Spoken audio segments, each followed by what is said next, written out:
Welcome to the BTS Podcast, episode 7. Today we have a very special guest, Wifecoach. Hi. Nice to meet you. Lumi might call you his nemesis on the Artifact. Well, we'll get into a story about that later. Yeah.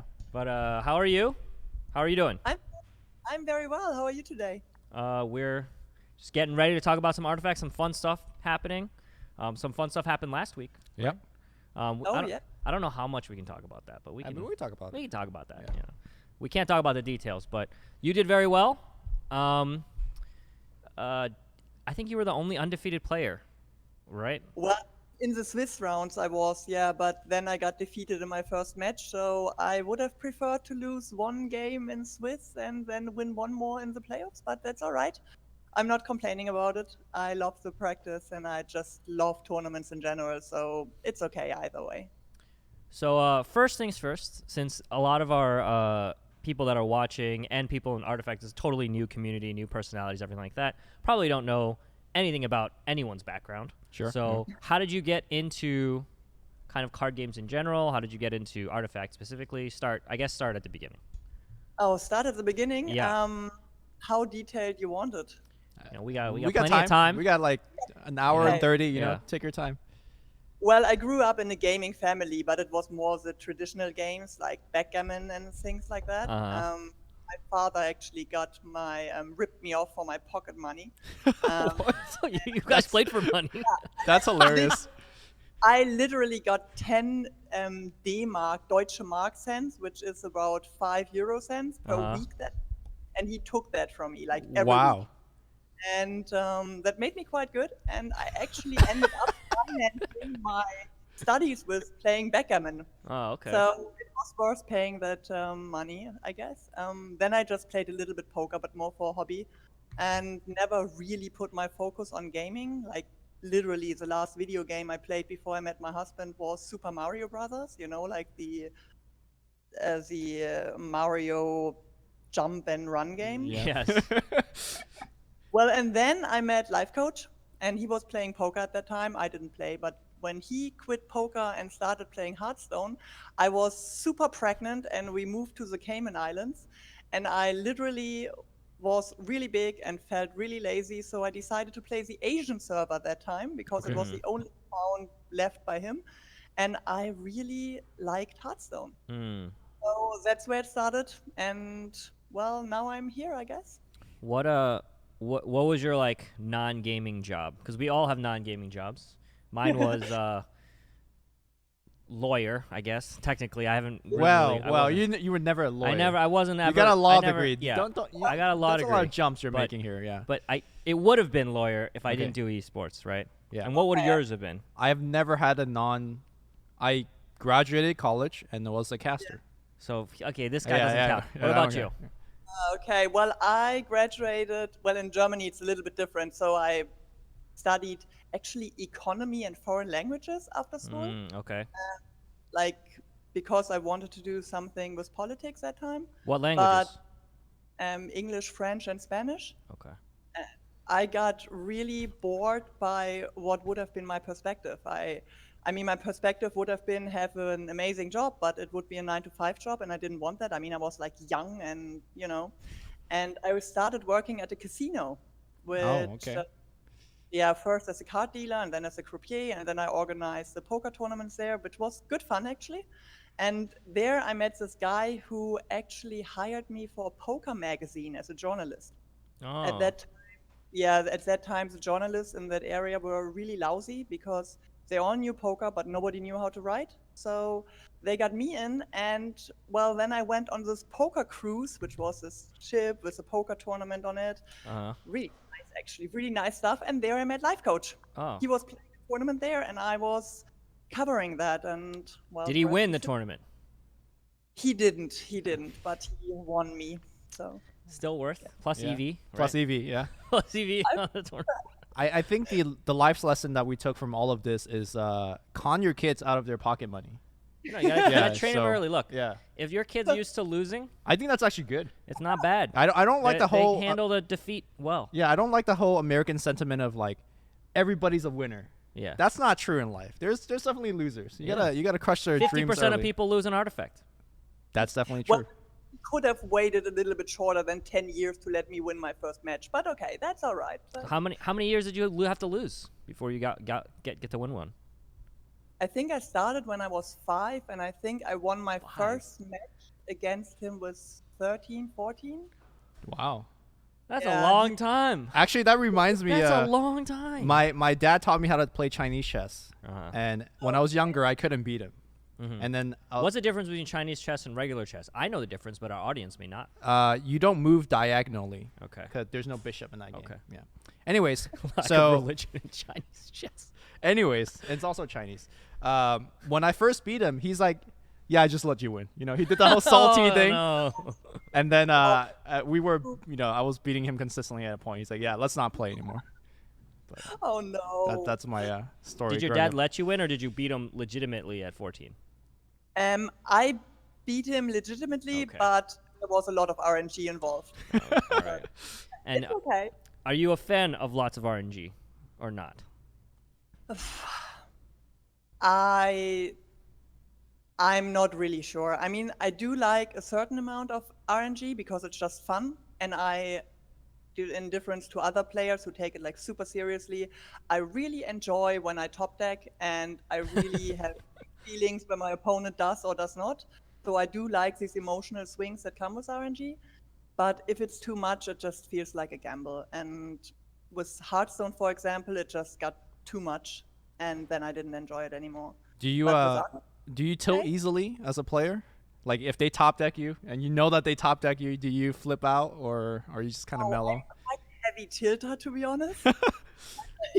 I like seriously tilt, but nobody watches so far, so that's all right. But yeah, it's okay if my opponent played well.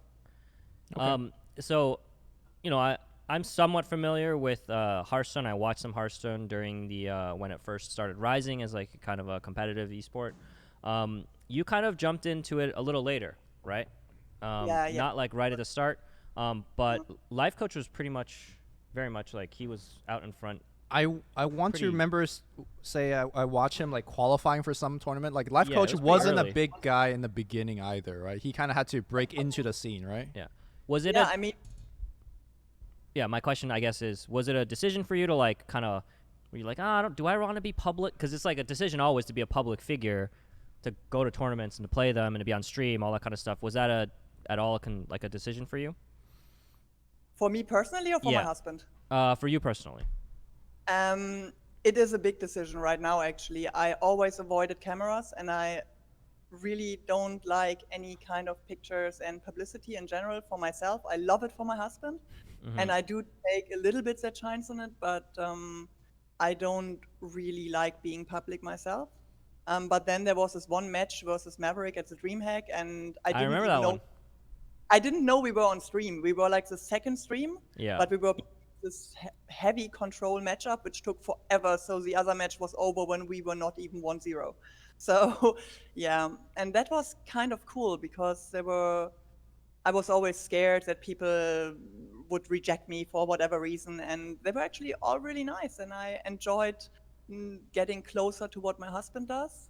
It also was helped just you a- 3-0'd the guy on stream. It was That nice, probably helped yeah. a little bit. I did enjoy it. Yeah, it was okay. It was funny. She won. I remember watching the VOD. Mhm. She won. Everyone was like, "Is that Lifecoach's wife? Like, is she playing in the tournament?" Because they didn't really know or any background. They Right. just thought you just entered the tournament for fun. You probably Yeah. made legend, did all that stuff, all that stuff beforehand. They didn't know anything. You show up, you like 3-0 this guy who was, a pro player at the time. He had Yeah. a jersey on and everything. She's holding her bag.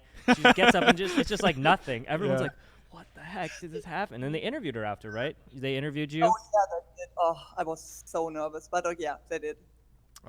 Yeah, so that was your first introduction to it. Would you be here if you got 0-3'd? Probably not. I Yeah. would never ever go on cam again in my entire life. I So, would've- fortunately, she won, She and won, then now yeah. here we are. Now we have So, Lifecoach. so talk to us about Artifact. Maybe not specifically how you got the beta, but what are your thoughts with whatever you're allowed to say, I guess, about the game so far? I love it. That's pretty much the summary of it. I mean, when I saw it the very first time, we were on I don't know if it was the very first beta circle or it was the second, but there were like, I don't know, 20, 30 people playing that time. And the first time I saw that little dragon, which I'm not allowed to call dragon, I think. It's an imp. Imp? Imp. Yeah, the imp. I just saw that animal and I thought, okay, no, I mean, you don't understand. It's the most empathetic figure you've ever seen. It like gets happy when you are happy. It gets frustrated when you are. Yeah. It licks its things, and it's just super cute, and it like expresses all the feelings I have during the game. So yeah, and like all this combining the lanes with your cards and your mana, and it's just it really got to me like very quickly. I got addicted very, very quickly. So how much do you play? Well, I think my Steam account says something 1,000 hours. Oh or my so. goodness.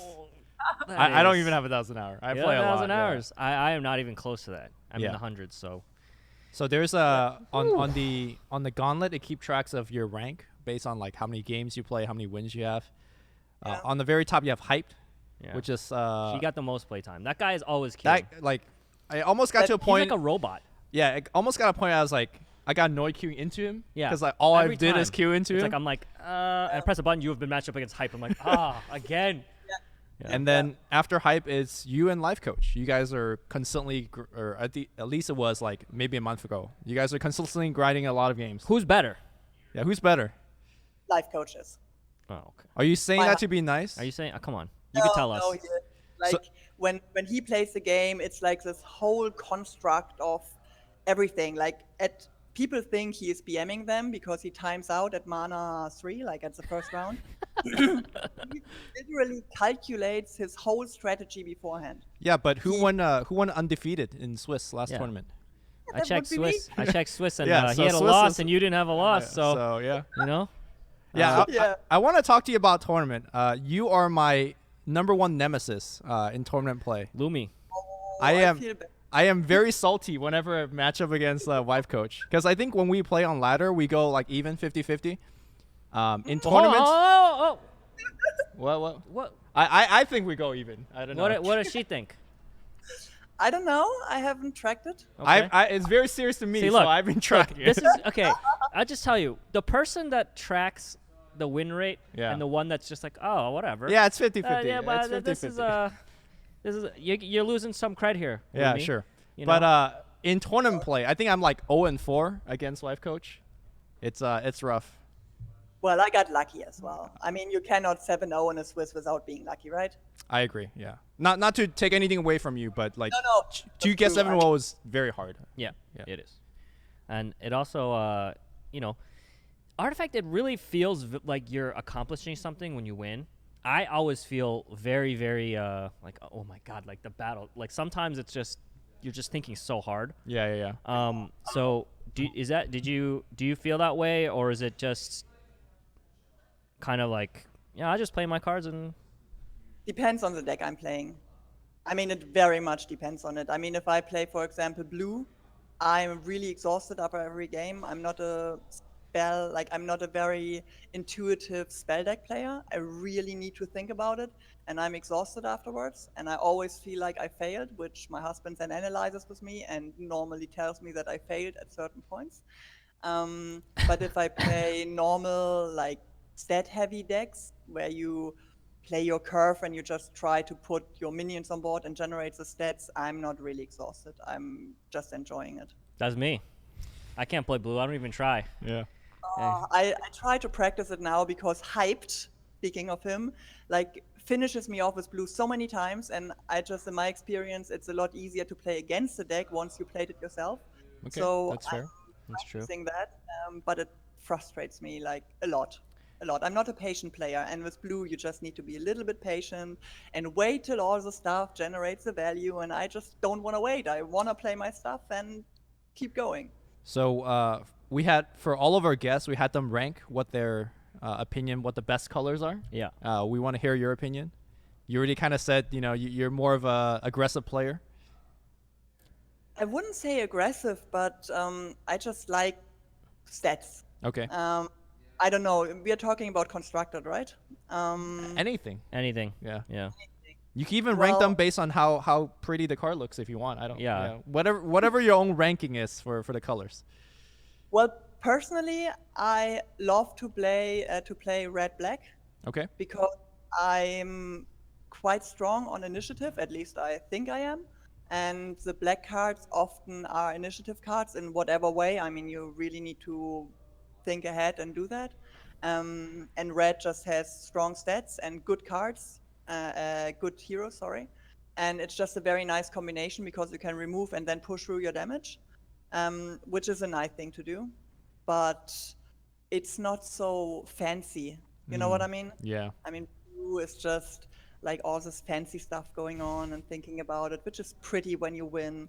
I kind of like green because they buff and they heal, which is just beautiful attributes of a class in general, and they have these beautiful cards. I mean, I think Enchantress has already been shown, Yep. and they're just really pretty.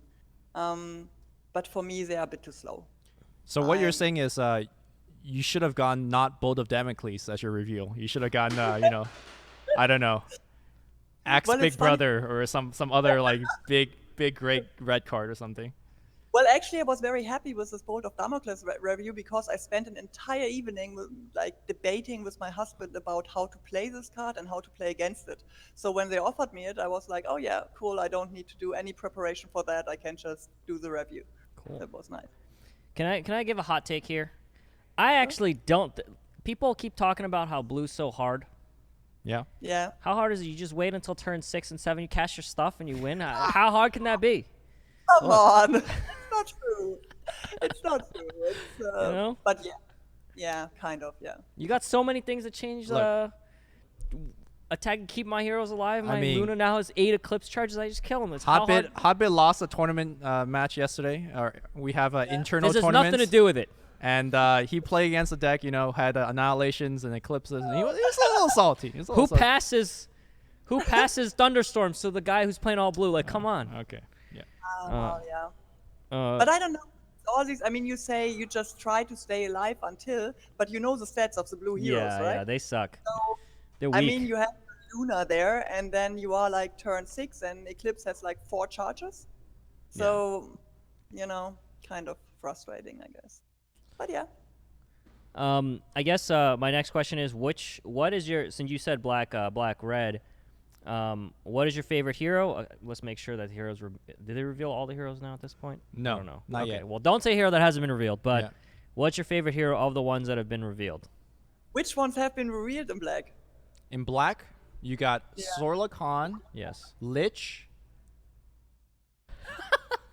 Lich has a chance Debbie? of being. Debbie. Debbie? Good job, uh, Debbie. Necrophos, Yeah, that Nope. was in the deck. Decrophos was in the deck. Sniper revealed? I don't know, dude. I Okay, I let's don't go know. with. Let's go with Lich. Lich is Did a you bad just card. reveal a hero? Oh. Did I reveal hero? Did I get debated? Which has Phantom Assassin. Phantom Phantom Assassin. definitely. Assassin's Phantom in there. Assassin. Oh, that's a very nice one as well. Well, I like the card Lich brings. I mean, Phantom yes. Assassin has very nice stats, but Lich, just it's kind of nice because there's no AOE in black normally. Or They're very yet. weak on AoE, yeah. Lucha buff guy too. 9 health. Yeah. Very big for a black hero. And also gets initiative, which you like a lot. So I do like initiative. You can basically chain frost and then next lane chain frost again. That's so good. Yeah. Just really good. So I guess I did some research. I looked at your Liquipedia page, and it says you have $1,250 in winnings. I have a Liquipedia page. Yes, in Hearthstone. okay. I do. Yes, Oh, and cool. you played in the some world tournament on the Austrian team. Yeah. How was that? Because you're probably used to playing single player games, and then now you're on a team. What was that experience like? Did you enjoy that? Well, Was it fun? Yeah, it was good fun, but I actually knew all the players beforehand. So, I mean, I'm Austrian citizen. Everybody thinks I'm German, but I'm actually Austrian. So there's not so many players in Austria, like competitive players. Yeah. And I Yeah. knew all those guys beforehand. They were here for tournaments or for the pool parties, and so yeah, it was more fun thing we did. And it was still 1-to-1, 1 versus 1, but we were allowed to speak. So basically, the strongest player made the decision. Mm. So it was nice. That's like me playing with you, Ken. Yeah, I tell you what to do, Yeah. and you just And then I do it. Yeah. you know, Yeah. that's fine. So- yeah, go ahead. Do you have any particular method or ways to do tournament prep, whether it's Hearthstone or Artifact? Is it just like playing a lot of games, or it sounded like you and your husband do like some replay analysis? We do, but for tournaments like in constructed, it would be obviously a lot more preparation heavy. But for the tournament format that's there right now, you basically can just play, and that's a practice for it. I mean, when I do a game and I feel like it was close, I mean, in Artifact it's like that. If you lose a game close, normally you misplayed. Yeah. You know, I mean, sometimes you just get overrun, you couldn't do anything. That's all right. But if you feel like you could have won, you usually could have won. And my husband is not showing any mercy when he does replays with me. And he's normally right. And so that's a little bit, but it's more general practice on getting better, because I'm intuitive player, he is not. So I can learn a lot from him. Can you explain more? What do you mean by that? Intuitive player and he's not. Well, for example, when it's about hero distribution, I go like, oh yeah, okay, let's see, there's none there, and I would really like to play that card, so it feels good to put it there. And he is like, okay, you have this cards in your deck, you will draw them with that X%, so 3 rounds from now you want to have that hero there, and if you play this one there, it's not going to be dead by then, so you have to play it in a different lane so you can put that other hero that place. He has it all figured out. Is that how you think about it, Lumi? What do No, you think about it? I'm definitely intuitive. I'm gonna slap it down, and it annoys me that every time I play against a player that takes like a minute on hero deploy. You should take a minute on hero deploy, because that's probably the most important phase of the game. Yeah, it is. But it I'm is. just gonna throw my hero and cast my spells. If you like know? intuitive here, and Yeah. the life coach is here thinking about all the possibilities. I'm like whatever is like even beyond intuitive. I'm just like. Yeah. Yeah, Throw 'em just in, you flick know? them out, you know. Yeah. Yeah, it's fine. But There's another aspect. It's just, for me personally, I mean, that's the bit where I love the RNG. Like to take a shot. You know, when I know I put the hero there and I have a 1/3 chance that it gets ganked because it's other hero, it gets faced to a stronger hero. I just like to take the chance if I want to have the hero there. I don't calculate I do calculate how high the possibility is that I get killed or that it doesn't work out. But if it's better than 50-50 or better than 1/3, I usually take it, you know? you're a true poker person. That's Yeah. like I played poker for about a living for like a year and a half. That's how I paid for part of school. And really? I feel like anyone that has played poker a lot kind of likes to gamble a little bit, because the stakes are so low when you're playing an Artifact game. It's like, Well, depends on which I mean, order. yeah, but your when stakes you're- are low. when you're I just mean, playing when on a I play, ladder- my stakes are very high. you just whatever, you Yeah. know, you just match make, you play against someone, whatever, Yeah. you know. So that I think like that's just part of someone that likes playing card games. Sure, You yeah. just like gambling sometimes, like throwing it Yeah. out there. A lot of money in poker, by the way, because even though when I thought the opponent had the better hand, I would still pay because I really wanted to see it. I wanted him to show me that he really won. And yeah, so that was not the most successful experience. But in Artifact, you can do it for free, more or less. So Yeah. I do it sometimes. I want to say I feel extremely lucky to be playing it. I know we don't say that enough. Yeah. Because people get a little salty because we make all these jokes about giving beta keys to our family members and just like throwing them away and stuff. But we do feel every day pretty lucky that we get to play. So thanks, Valve, for all that stuff, right? Also, Yeah. there's some guilt. It's like, if I'm I busy, should be playing, yeah. if I'm busy and I haven't played it for like a week, and I know people out there are like, would kill for a beta key or a chance to play. Yeah, it, you know? exactly. And I'm just like, I can't play this day. Yeah. And Valve's throwing I'm- these tournaments for us. There's prize money, Yeah. it's great. So I mean, it's like a nice beta phase. I mean, that my husband got in, I mean, he was very established in the scene and he was an EG at that point. But when they asked me if I wanted to key as well, I was like, oh yeah, that would be great. And I didn't understand the privilege at that point of time. I understood it later on, and I'm so grateful because there were so many good things coming with that.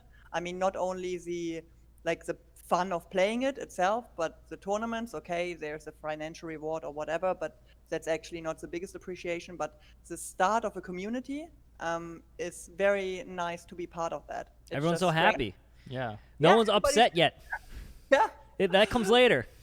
Wait till Let's wait. wait till Everyone's all happy. everyone starts playing their first game of Artifact and Bristleback is on the other No. side, and that's when the salt comes. I mean, look, she's saying all that stuff now, but she was gonna leak all that stuff like that guy from Newbie. I knew it. I knew that you were planning it. Yeah. They But, just did it first. Yeah. They just did it first. It was like the day before. Yeah. You were just like, damn. I do want to ask for you personally, what is your future for Artifact, if there's one? Do you plan to be a pro player? Do you want to be a streamer, or you just kind of trying to figure everything out right now yourself?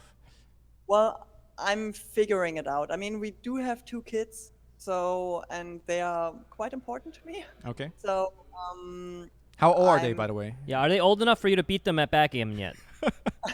they are 4 and 5. Oh. And, Oh, right at the Oh. age. Yeah, about this age. and they know all the mechanics of Artifact already. Okay. But I cannot put the time into the game as normal the average gamer can do who doesn't have any obligations. I mean, most of them are a lot younger than I am. They don't have a house and a mother to take care of and kids to take care of and whatever. So it's never going to be a full-time thing for me. But I'm actually thinking about streaming just because there's no women, or not no, I take that back. There's not so many women streaming just because they want to stream, just doing the same thing a guy does. And I would really like to do that.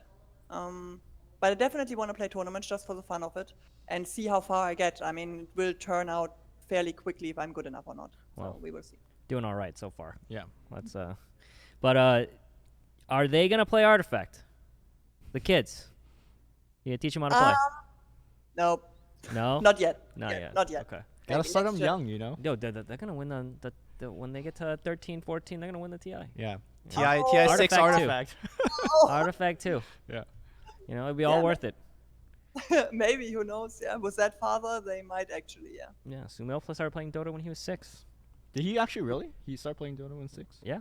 Oh my goodness. Yeah. Yeah. Oh my- Played Sumail's Dota for 9 years. TI, one of the TI champions. Yeah, he won TI when he was 15 for What? Dota. Yeah. Yes. He was on the team EG. So. Yeah. Can you imagine when you're 15, you just have $1 million and you just like, Hold on. It was $2 million. So okay, thank you. I'm sorry, $2 million. What do you do when you're 15 and you have $2 million? You become how Sumail become. Okay, Very cocky. Deservedly so, but very cocky. fair enough. Okay. Well, it was like 15. I had like minus $20, so what know the feeling. Well, are you going to enter the big tournament? Because they announced a big $1 million prize pool tournament. $1 million for Well- first, sorry. They did announce it, but I'm not sure if they have announced how they would pick the people, if it's qualification or invites or top of the It's got to be ranking some sort list. of qualification. I don't think it's Valve's style to just completely new game invite people. So, Well, if it's a pure qualification, I would definitely try to qualify. yeah. But if I So I'll see you there. Me and you in the quarterfinals. Lumi, good luck too. I will meet Wifecoach in the round before the quarterfinal, and then of Okay. course it's tournament, so I'll lose, and then cheer on the best player. Okay. It gets really salty. Yeah. So what other card games have you played? Other because we've played Magic the Gathering, played Eternal, we played a few other ones. Yeah. We played Gwent maybe, but just Hearthstone went. and what did you like about? What do you think? What are your opinions on like Gwent, and do you still play those games now or? Well, I quit Hearthstone when the Pirates came out, because at that time it was only quick, aggressive games, and I like control-heavy games with a lot of skill. And at that time, I mean, I don't want to talk too much about Hearthstone, but at that time, it was like if I wanted to win a game with my deck, it took like 15 minutes, and if I lost, it took like 3 minutes. So I just didn't have an experienced happiness anymore. With Gwent, I did enjoy that game a lot. It was very skill heavy. It was heavy braining, a lot of calculating. I do like numbers. And my husband was very close with CDPR. I mean, he won this first tournament. Yeah. The challenger, and we had very good relations with CDPR. We made tournaments at our place, the 10K tournaments, which were part of their Crown Series, which generated it was not only the game itself we were playing, we were really into this whole game design and the community and everything. It was a very, very intense time, and it was beautiful. But the changes they made were not for us. So time has just gone on, I guess. Seems like Life Coach is a bit of whatever card game he plays, he's just good at. You think that's that's a kind of a, you just have a skill in a certain genre and you're just good at this thing? Like he obviously played poker, and what are you confident that whatever card game comes out, whether it's this game or Artifact 2 or some new card game, that he's just, I'll just play that one and win at that one? Well, I mean, I love the guy, so I'm kind of biased in my opinion. But the thing with Adrian is that he's just an extremely talented person. I mean, in all aspects of life, he's just analyzing everything, like even buying milk or how to interact. Buying milk. No. Can you imagine he's sitting at the supermarket roping, just looking at it like, what milk am I going to buy? Oh. Literally goes to a supermarket and he does a calculation on the EV of the measurements, how much is in there, what's the prices, what's the better deal. And he does that, but he doesn't do it because he doesn't want to pay the extra 20 cents. It's just fascinating him how people cannot see that because it's so obvious. And dude, yeah, like that. I can't go shopping with that guy, dude. Yeah. Do you know how much I would get criticized for the decisions I make? I'd be like, I like this 2 can. I'm going to buy this cereal. He'd be like, that's not efficient. No, you have to buy this 9 can because it just makes whatever more sense. But it's beautiful because he is right in a lot of times. And with card games, I mean, he is very hardworking, I have to say. I mean, he has been with poker. He has structured his entire life. He dedicated his entire life to poker. He didn't drink, do anything else. He didn't smoke. He didn't get distracted by women, and he had a food, like when he eats, and a sleep routine, and he had all this sorted out. That's crazy. Yeah, he was like really a machine. He said, this is a once in a lifetime chance for me, and I'm gonna take it. And he did. And after that, he is just a very talented person who is hardworking, which is a good combination for card games, I guess. And with card games, he does have the time he needs to put the calculations on. Like, he's not so strong with all these quick clicking games, you know. It's good fun. It's good fun to watch, actually. So I do want to get your personal opinion on this, where card game inherently, the best players may not win.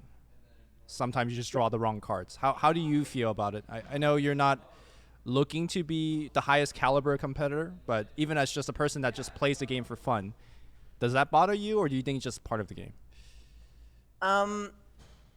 It bothers me when it happens to people I know and like, which is not only my husband, but also other players. I think the better player should win. That's just a feeling of fairness. But on the other hand, you need this RNG. You need to have other people win sometimes, and you need to have the fish make their winnings as well, because otherwise it's just not fun if you are a weaker player and you get beaten the whole time. You need a certain amount of RNG to keep it attractive to all the players and also to the audience. So I do think it's necessary and it's okay. It's especially okay if there's enough games played.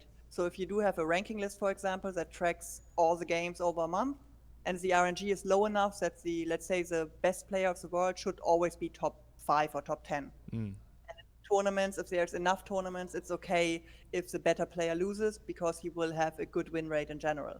It's not okay if that's not the case. I mean, there's a Just call the bad players fish. I'm sorry. Did I do? Okay, that's a poker term. I didn't mean it. Is that a poker term? What does it mean? Fish means like the people that you're taking the money from. Oh, okay. So to Valve, we're all fish. We're all fish. We're all fish. But no, you know. Okay. You got your whales. You got your fish. Okay. In Artifact, I'm sure. Are you gonna buy a lot of cards right at the start? Maybe. I mean, I don't know if there will be any special cards like premium or golden or something like that. I don't know if Valve has that stuff. If there is and they are shiny, I'm gonna buy them. I know for a fact that if they give you a special one of the imps, you're buying that instantly, no matter what the cost is. Yeah. No matter, I'm gonna buy all imps that are special. Yeah. Yeah. I've actually talked to some of the Valve developers. They are very positively surprised how popular they are. So the imps, yeah. So I think they're gonna do more. This is me guessing. I'm not putting words in their mouth, but they're probably gonna do more imp work or like names and more animations and stuff like that. So awesome. You get 2 imps. You buy a special cosmetic, you get 2 imps. Yeah. She's already like, all right, I'm getting ready. By the way, I needed to make a note that I need to check on the imps. If there are going to be special imps, I need to put that down on my calendar with a weekly reminder that I'm the first one to buy special imps. I guess being a imp connoisseur, you would know that, like, for example, with Legion Commander, when you're dueling, the imp is eating popcorn and stuff, right? Like, you're already... I know all of the expressions, and they are... Do you know the one licking the wing? No. Licking the wing? For what? Yeah, cleaning the wing. When does he do that? I think when he gets bored. But I like the one where you're gonna die and the imp is like he's like, what is going on here? Yeah. Why are there no heroes in the lane? Yeah. I like that he feels really invested in me winning the game. Like he gets really happy when I win. Yeah. So the imps are great. Yeah. Yeah, they are amazing. They are like, I mean, I don't wanna downgrade the other work, but the imps are. They spend like thousands of hours on the cards, and she's just like the imps. Professional artists here, imps right here. No, to be fair, I mean, we like sit there and we say like, oh yeah, that's nice. He's eating popcorn. Oh yeah, he's licking his wing. But there's probably like 10 people working on that for like a week. Probably, yeah. Like, desperate about it, so it's okay. What do you like, constructed or do you like limited? We talked a lot about this with the other people that were on our podcast, but what about you?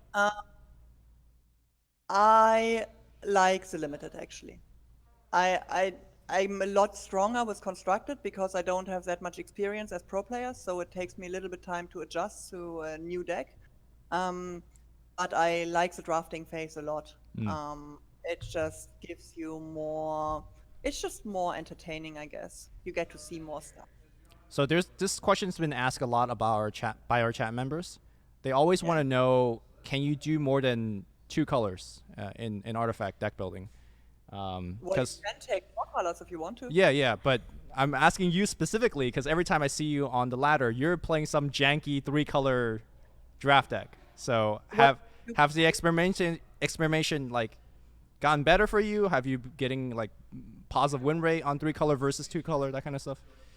Actually, I have, and I still have now. But I mean, you need to be. I mean, you pay a price for playing triple color. I mean, you already pay a price for playing 2 colors because normally in an ideal world, you wanna be able to play all your cards in all the lanes. Yeah.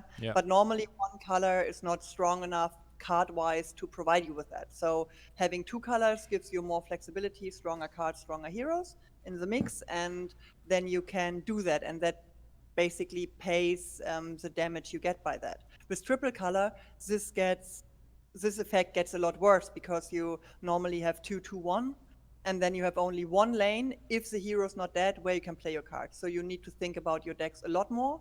You need to really figure out how to do the mana distribution from the cards you play. And I only do it when the hero I get is very strong. I mean, it has to be a hero that doesn't die too much, and it has to be a hero that's worth splashing. And then I do it, and then I'm positive. I'm a Hard purist. to play, dude. I'm a purist. Only 2 colors for me. That deployment phase does not have enough time when you have 3 colors. It's it just is like hard. You're just sitting there like, 3 turns from now, do I need this color in this? Because you straight up lose a game if you just put one hero on the wrong spot. You just lose. It's tough. Exactly. Yeah. Exactly. You just lose. Yeah. That's pretty much it. Yeah. Feels bad. So for limited, do you think that limited provides more skill ceiling? Because there's a difference between, like, you enjoy playing it, but do you think it actually makes it so that you have more opportunities to be a better player?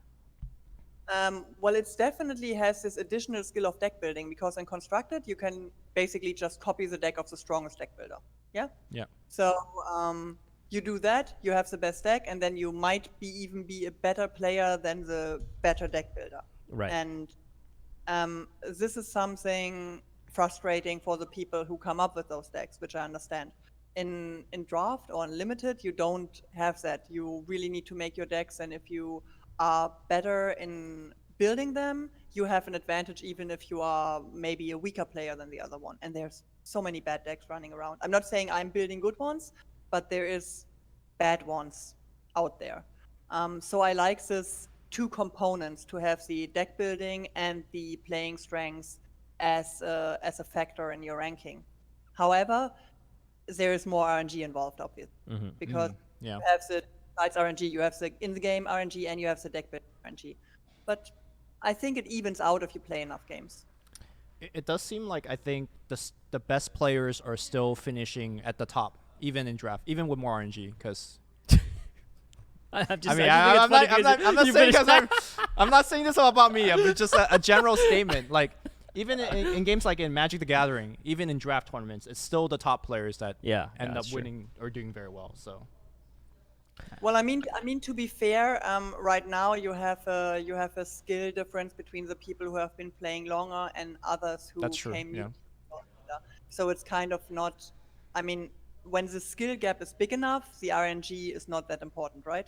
I mean, if somebody has no clue what he's doing, you can have a bad deck and draw bad cards, and you will still finish him off.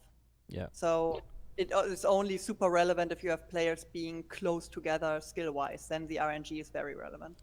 Speaking about that skill gap, I mean, I'm not surprised that Yol did well in the non-constructed artifact tournament when he's winning the Magic or whatever, getting second place in the Grand Prix and Magic Gathering Limited. But it is always easier to copy and slightly improve than it is to innovate an entire new kind of like archetype of deck, I guess. Yeah.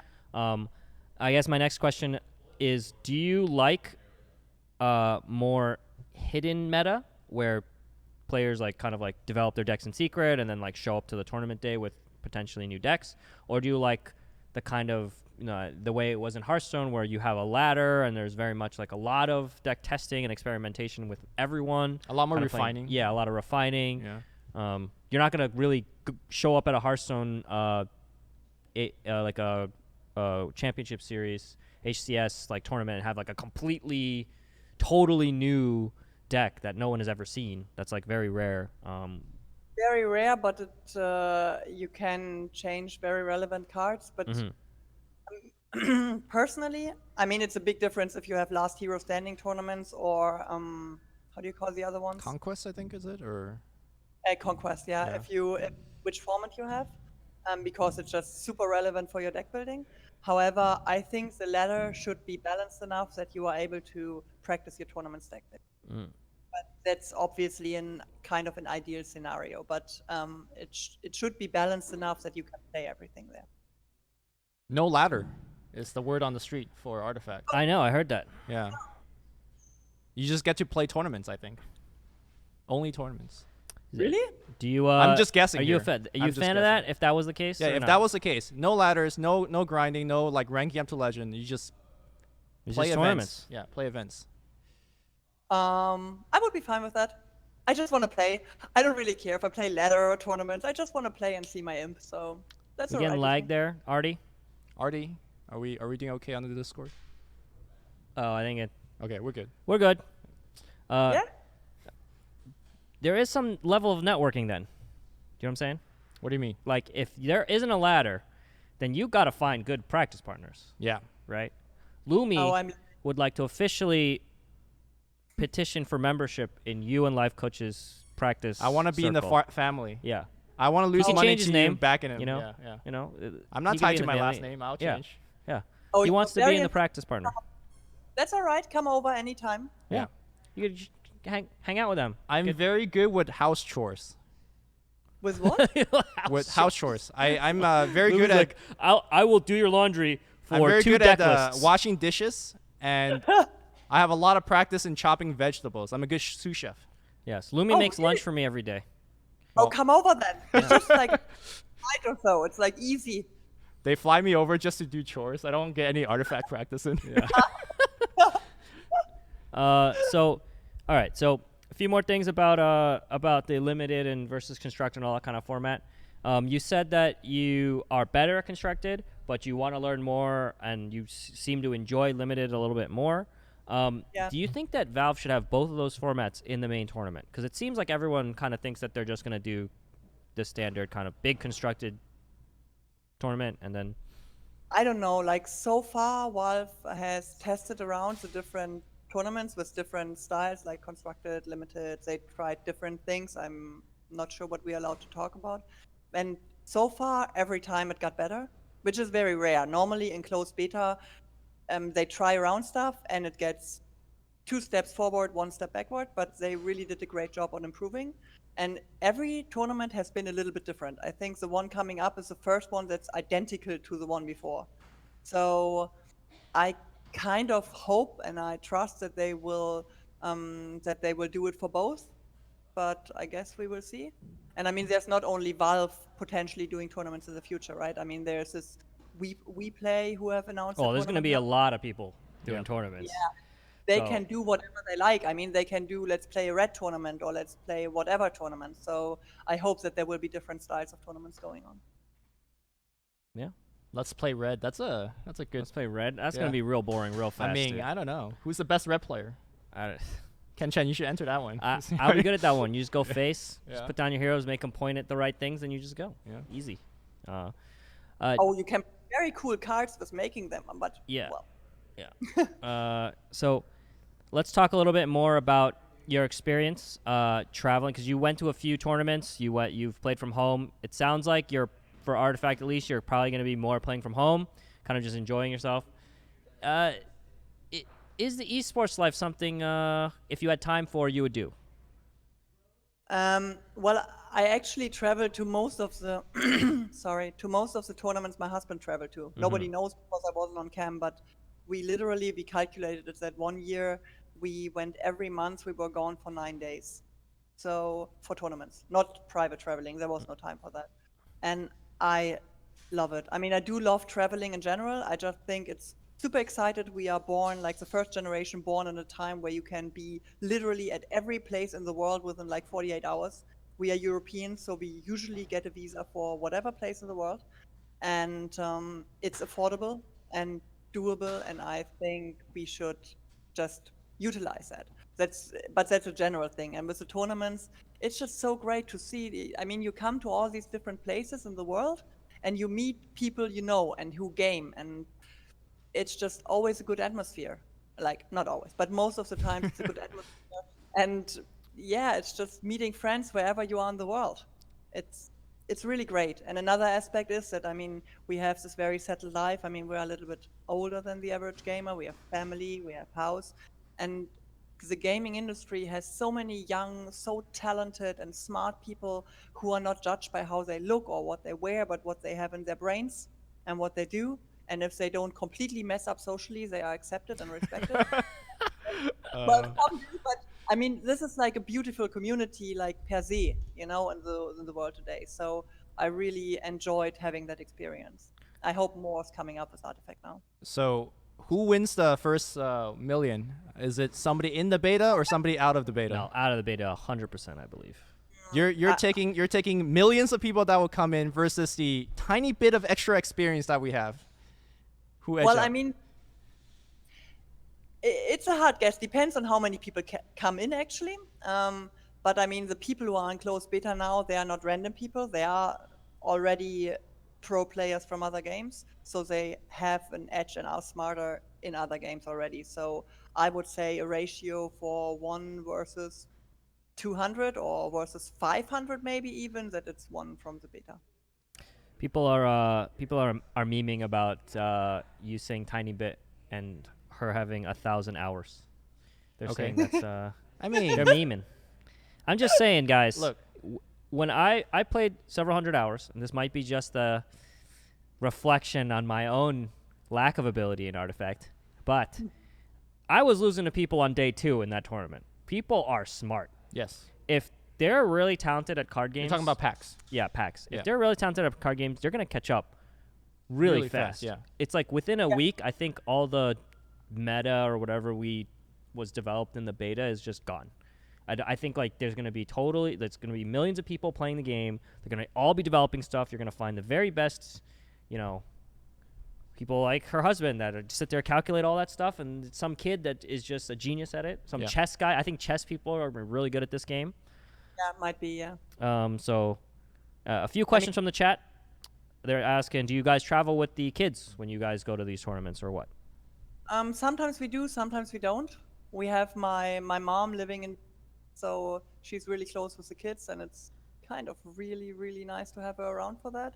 And we try to take them for events that are not with a heavy jet lag and which are not in like huge gaming arenas, because as I said, they are 4 and 5. They were 3 and 4 when we traveled, and you don't want to have them as a fair, like at Gamescom or something like that. You just lose them like after 10. But we try to do it as much as we can. Another question is, how do you pronounce your first name? Is it just Miriam? Miriam, yeah. Okay. Lumi was worried. I'm not gonna try. I'm gonna stick to Wifecoach. This is right. too difficult for me. Yeah. That's good, yeah. A few other ones. Someone's asking, how long will it take people to catch up, you think, in general? Well, I think that the wide mass will take basically the time the others have played already, but there will be a certain percentage of people who are talented, hardworking, and just play a lot, and they will catch up quickly. I would say a couple of months max. I want to take a stab at that too, because I think when we are in the closed beta now, we are making a lot of mistakes. We just have to make the mistake because nobody knows better, right? Like, you had to do 3-color to recognize the strength and weaknesses of 3-color. Whereas I think a lot of people coming into the beta will have that layer of information being provided. So I think the catch-up process is going to be relatively shorter for the people coming in as well. I think it's going to be shorter than that. I think it's going to be like a month. 2 weeks? Not 2 weeks, but like a month. Come on. Yeah. 2 weeks, 1,000 hours. Another question is, do you prefer a format where you get to keep the cards when you draft, or do you like it when you just draft and then maybe you win some packs? Say that again, please. So do you prefer a format where you draft the cards and you just keep those in your collection and you get to keep them? Or do you like a format where you just draft whatever and you don't keep the cards and you win packs potentially? The first one, I guess. So if you get a good like a particularly rare card, you would draft it over having one that's better for your deck? I guess so, but that's a personal preference. Okay. Just asking questions. Have they revealed I think they revealed Meepo, right? I remember them saying They have revealed Meepo, but the mechanics of it is not clear. Okay. And I don't want to get baited into talking about Meepo, so some of these, go ahead. Unless you want to talk about Meepo, then the floor is all yours. And I'm not allowed to talk about Meepo, yeah? So okay. I don't like him. Someone says they think you're cool, so okay, I'm just relaying feedback from the chat. Let's see. If you want to ask, I'm just gonna read. I'm look through the thing if you want to just. Continue. I mean, we could talk about some of the cards that came out in the last couple of days. Sure, yeah, let's do that. Until we get more questions. So Artie, if you guys could hit us up with our cards, and you're seeing this, right, Wifecoach? Yeah, Contrast, is that right? Yes. Yes. Any particular feelings about this hero? Well, she's a good green hero, I guess. I mean, she does have the abilities, the passive that she heals regenerates. Yeah. Which is nice because it's done before they die. So it's done during the combat phase. So, for example, if something with 4 lives would get 4 damage, he would stay alive with 2, which is a nice thing. She does have this, she brings I don't know how to pronounce it, Verdant Refuge. Yep, that sounds right. Which is nice against damage spells or AoE, so she is good versus blue. However, her stats are just really weak, and she gets ganked a lot, and it's a bit hard to make her work. It takes a bit to make her work and for her to really bring the whole value. But it's definitely a good hero, and it's very nice artwork, actually. Really nice. Someone asking, does regeneration go above max HP value? No, it only regens up to what your max HP is. Right. So without any She doesn't items, scale infinitely to like. she just stays a 4/8. She Yeah. heals up to a 4/8. Second question is, what do you guys think? This is for all of us, I guess. What do you guys think about the general feeling of loneliness in card games when you're one-on-one, just playing whatever? Okay. That I think that is a thing. I think people feel more social in a lot of other games. Do you ever get that feeling? Obviously, you live with someone that plays Artifact as well, and other card games that you play. But do you ever get that feeling? I don't only live with that guy, but we also have Super JJ who moved to Vienna to play with Adrian. So kind of have JJ around a lot as well.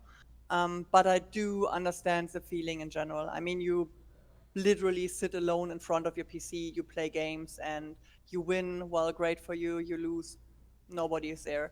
So, but that's a general thing, not only about card games. I mean, yeah, I do understand the loneliness, and it does make lonely, I guess, many people. I don't know. For me, I like just drafting with my friends. Yeah. That's why I like limited more. You know, Ken and I and one of our friend Aosin, we just go on Discord and look at a pack together and just argue. Yeah. You know, There's a lot draft. You know, how you value a card and like what to pick before what is a very. By the way, we could put her back on this. All that is very exciting to debate about because there isn't really a right answer yet.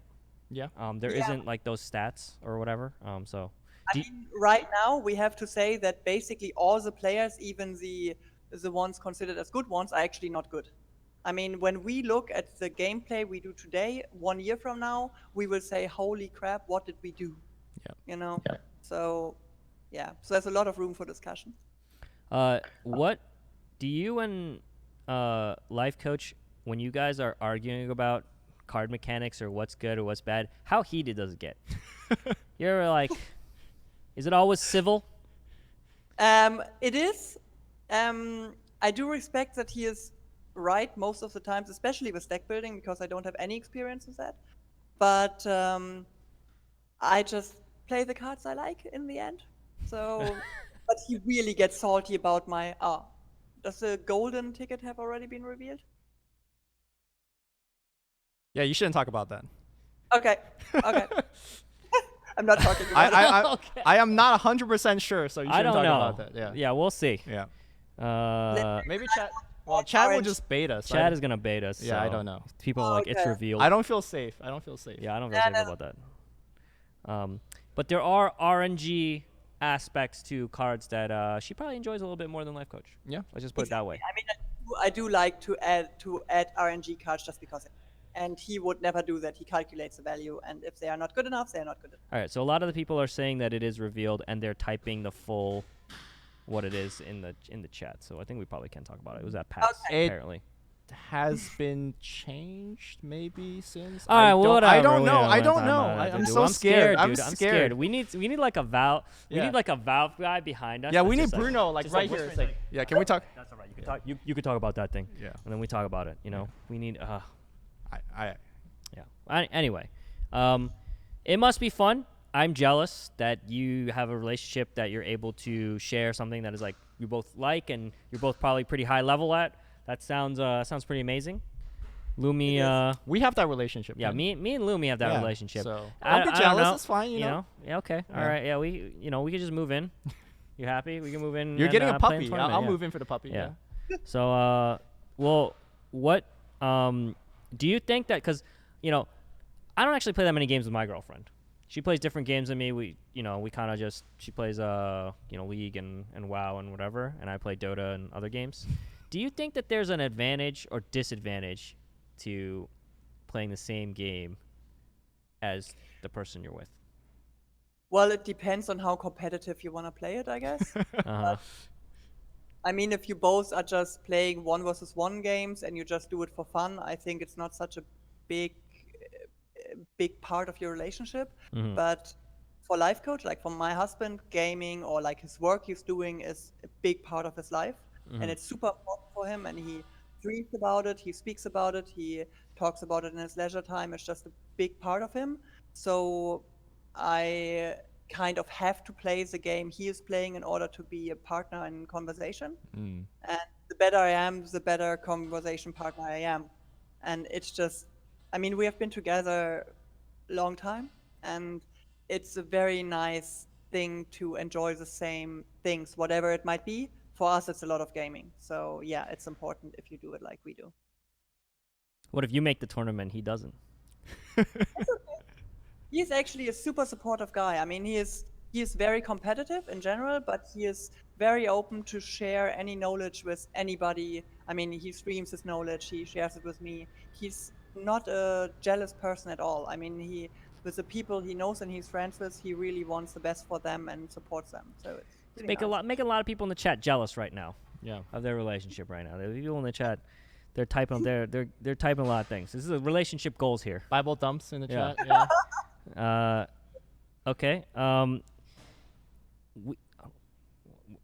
Let me just read some more questions. You Okay. can, go No, ahead. we'll Sorry. go back to the next card. We got more cards to talk Yeah, about. we got more cards. I just want to say, Wifecoach, you never played Dota, or have you?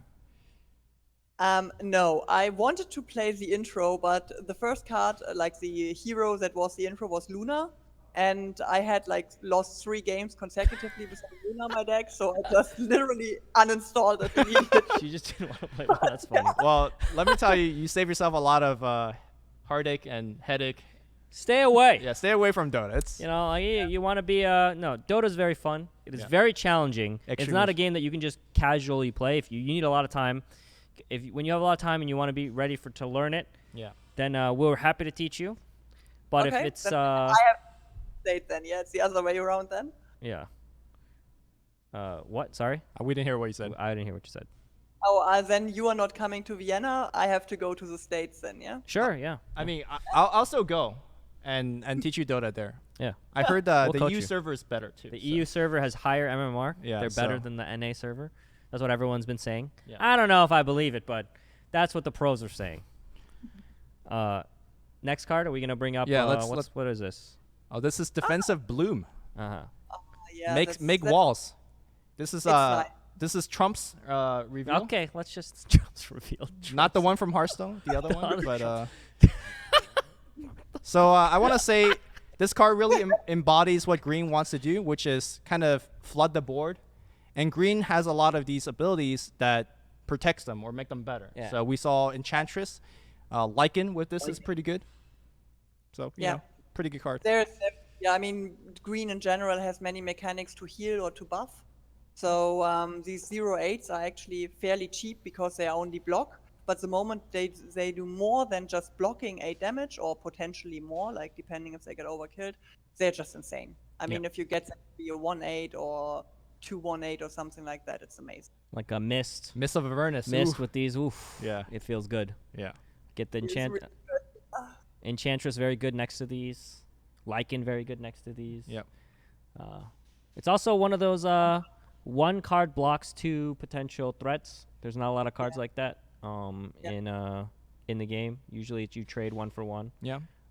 So this is one of those ones where they have 4 guys, you cast 2 of these, and then they don't have nothing. It's really good for messing up their lethal calculation. You know, Yes. they see the damage on board. Defensive bloom comes out. And green sometimes needs a little bit more time. I Yeah. mean, it's not the quickest color, so sometimes you just need more time to build up your stats and your damage and your creeps and whatever. And these 0/8s, they just help a lot because they just buy you massive amount of time. Next card, Artie. Do we? Next card, Bloodseeker. Ooh. Okay, so I've been hearing a lot of conflicting opinions on this. Some people say this hero is wildly unplayable. Yeah, some people say this hero is garbage. Yeah. Some people say it's like okay. I guess in the context of limited, Wifecoach, where do you stand on Bloodseeker? Bad. Okay. Well, she doesn't know what she's talking about because You think it's good? I don't think it's good. I think Bloodseeker is okay. I'm never excited to play him, but I think you'll slot him in if you need a. I don't like him. I agree with her. This hero's bad. He is very nice when he actually is facing the creeps and he gets to himself, which is really nice. But 6 stats, he gets killed by literally every decent hero. And the card he brings, which you then have to play 3 times in your deck, it's just lousy. So I have never played him in anything constructed. I even pick the base hero above him. I think the base hero is better. Debbie? Yeah. Debbie's better than this one. Blood Rage is really hard to really use well. There are times where I want to silence their hero, but then I don't want to give them 4 attack. Yeah. You're silencing a dude that then just going to kill your hero. Yeah, it's just rough. Sometimes you can just put it on your own creep as a +4, but then you're paying 5 mana for a +4. That's temporary. 5 mana. Yeah, 5 mana. Yeah. Look, guys, I'm not saying this is a seller all-star, but, Bloodseeker haters out there, try it before you knock it, I've tried it. It's bad. Okay, all right. Moving it. Come on. Let's not talk about Bloodseeker anymore. Okay, what else we got? Seraphim Shield. Now, honestly, I have never actually put this card in my deck. I don't understand this card. I don't know when it's good. It's good when the opponent has many creeps and you don't. Only in that lane. Yes.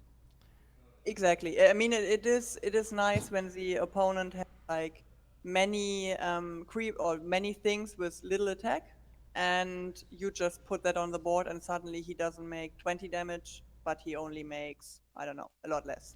13 gold, you can counter Kana entirely. Basically. Yeah. But it is expensive. I mean, it is just really expensive. I don't know. People are asking all units in every lane. No, just the lane that you equip it in. Correct. Just the lane with the hero in. I don't think I've ever seen a single deck that has put this card in as part of their item deck. At least not with my eyes. But you can still get it off the side shop. Wasn't it in Slack's deck that just tried to live forever? I mean, it's Slack's, so I don't know if it counts.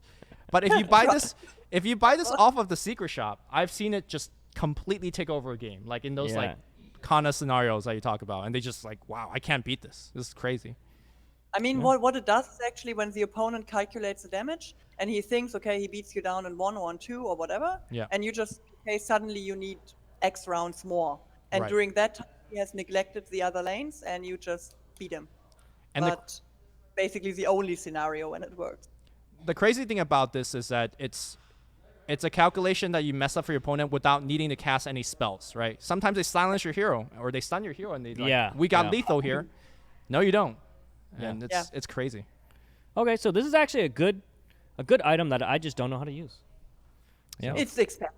Yeah. It's expensive. Yeah. If you have the money laying around anyway, you can buy it, but otherwise. Yeah. Is that all the cards for today, or do you have one more, I think? Oh, we got Iron Branch Protection. This is questionable.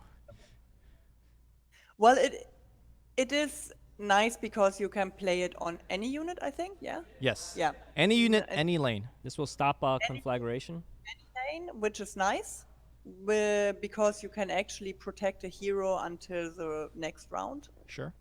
But it very often doesn't do enough. I mean, you don't wanna play it late because then normally the opponent can do stuff to get your hero killed anyway. I mean, it's just 3 additional life, right? Yeah. And early on, you might want to do something different or have a different card, especially with green. You want to have your 4 mana cards there. Yeah. So I think it's not unplayable, but it's not wrong. I do think maybe we're not giving this card enough credit because a lot of the green heroes are relatively weak early on, not as weak as the blue one, and this is an option to protect them with. This card would be a lot better if everyone started with 2 mana rather than 3. Yeah. Also, for sure. This card, I think the main drawback of this card is simply that it takes 3 slots in your deck. Mm-hmm. It's like useful, you're gonna use it, but is it useful taking up a slot in your deck? Essentially, is what it is. Because if decks were infinite or whatever, then sure, whatever. But yeah, that's the main thing. It's not really like there's a lot of things that cost 3 in green that are like way more valuable than this, Sure. So yeah, that's the thing. I mean, it's just for green, it's not good value for money. Someone's like, do you have to put 3 copies? No, you can just put in 1 copy or 2 copies or none, or 3 is the most, but you don't have to always have 3. Correct. Okay, I think that's all the cards. Yeah. Did you have any more questions from chat, or should we? Let me see. There's another card. Oh, okay. Well, we've seen this card before. We saw this though. Yeah, but this was that was at PAX. That was at PAX. High definition art though. Yeah, the high definition art didn't see that until PAX. That card is amazing. Yeah. Ironfall Goldmine, one of the staples of Black. Amazing, just amazing. Play it on turn 1. You always want to draw those turn 1. You see your opponent drop 2 of them in the first turn. You're just like, oh man, like this They're is a cheating. long game. That's yeah. like, you know, that's. Oh. What if you had to rank, if like, so we did this thing where we did a thought exercise. You let's say you want to build a deck around 2 cards. The first 2 cards that you see in limited. Which 2 would you pick? Cards or heroes? You could pick a you hero open and a pack. card. You open a pack. What is the first 2 card you want to see? Yeah. Out of the 2 pack in your dream scenario. My dream scenario. Yes. X. Of the cards that you can talk about. Of all the cards you could talk about. Yeah. So Axe is revealed. Axe is revealed. Yes. Yeah, X Yeah. is revealed. X, and I'm pretty sure the other one is not revealed. You could start with vague descriptions, and I'll let you know if it's real or not. I'm pretty sure it's not revealed. X and Phantom Assassin, I think. Well, no, you can't pick 2 heroes, right? So No, that's right, so you that's have, right. like, what's the booster pack that? Time of Triumph. Axe that Time up of there? Triumph. That's the one. Is it revealed? Yes. It is revealed. It was Okay. at the Okay. yes. And Time of Triumph, definitely. That's a Okay. dream pick because you definitely play red, and you definitely play red with either of those cards, and if Sure. you already have both, nothing can happen anymore. It's a win. And then Is that- after that, Enough Magic. Yeah. Enough Magic is Red's answer to all these annoying blue decks. Yeah. She doesn't like Enough. You're not a fan? Enough Magic? I think it's nice to have it as a one-off, but it's so easy to play around by your opponent that he just literally needs to take care of initiative and then do whatever he wants to do. Yeah. That it's tough to use. One of And those you might- cards. Sorry. ahead. I was gonna say one of those cards that if they know that you have it in your deck gets a lot worse. Oh yeah, that's another question. Yeah. Do you like it when they can see your deck list or not? In draft. In Yeah, both. You do? Yeah, I do. I think it just when you do the calculation on what's in your opponent's deck by which probability, you just get screwed over by the RNG so badly when he just got very lucky draft with rare cards like the super rare cards. You are not allowed to play around them, and so it just increases the RNG. Okay. That's fair. Fair enough. Okay, so I'm out. I don't think there's much from. They're all just reacting. I don't see any. Yeah, I think the show has gone on for quite a bit. Yeah. So I think we're okay ending it soon. Thank you for joining us. It was a lot of fun. Lumi will be excited to hopefully defeat you Maybe. in tournament eventually. I don't know. Once that's his dream scenario. At this point, the confidence has been shot. It's like I see Wifecoach is like I don't know. So are we giving away? No, We're good. Oh, yeah. Next time. Next time. All right. So do you have anything you want to plug? Anyone you want to shout out? No, but thank you very much for having me. It was super nice, and I was so excited beforehand, and it was just a really, really nice end of the day for me.